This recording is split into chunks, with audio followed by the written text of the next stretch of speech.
Hello, welcome to Kevlar's Quest, the Morning Life podcast. I'm Kevin Ijizi. Today's quest is why growth could be destabilizing. Why growth could be destabilizing. People often ask why relationships fall apart.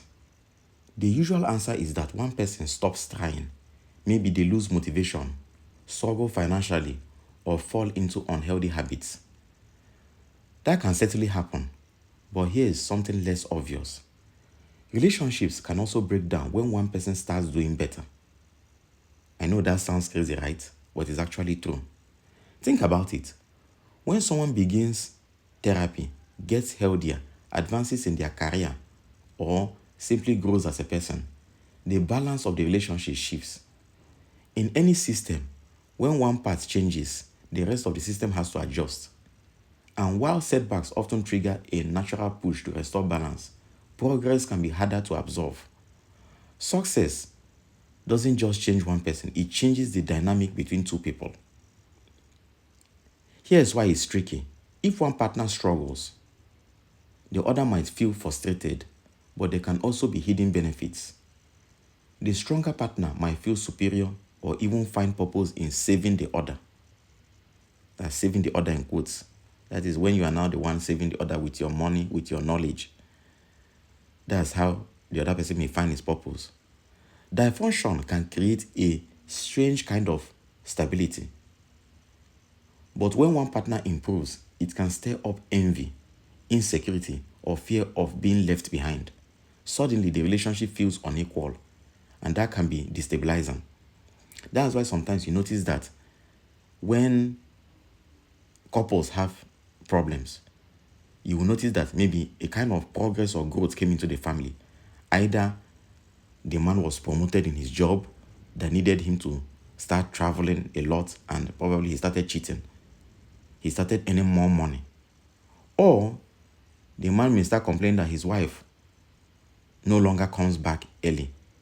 She'll have to stay out late. Why? Because she got a promotion in her work or in her business. Or maybe suddenly the female in the relationship or the male in the relationship suddenly hits wealth. Maybe somebody dies in their family and a whole of fortune is left to them. You start seeing that the other partner may start becoming jealous or envious of the other partner. And they start saying things like, is it because you feel that you're richer than me, that your parents left a lot of wealth for you? Or is it because you've now been promoted and maybe you don't have time for me?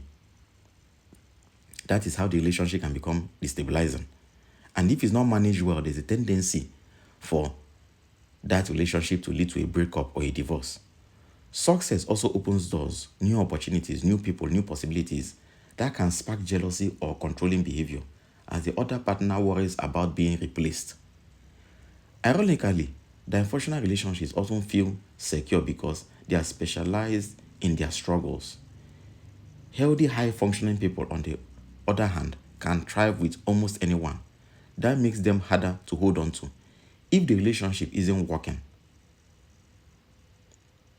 That is, when people become very successful, it's now like a choice that they have to either hold on to the relationship or not.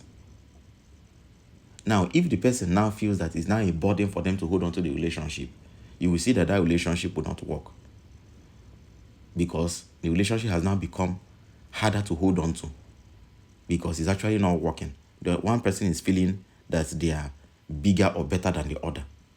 Sociologists have even noticed this pattern in society.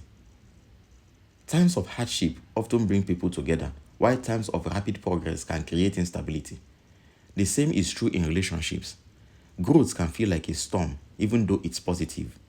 The lesson here is simple but powerful. Success doesn't just belong to one person, it belongs to the relationship. Growth needs to be shared, celebrated, and integrated, not feared.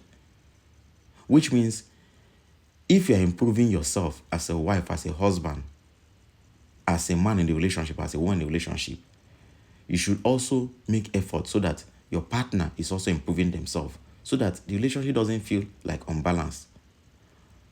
Otherwise, progress can feel like a threat instead of a gift. So when one person starts to rise, the challenge is for both to rise together, because the real danger isn't failure. It's forgetting that love is meant to grow, not stay the same. Okay, that's our quest for today. Please and please and please subscribe, like, and share. That's how you can help my channel to grow. Someone out there needs to hear this message, maybe someone like you. Let's spread strength and clarity to those navigating this journey. We'll talk more in future episodes. Let me know your thoughts. Thanks for listening and take care.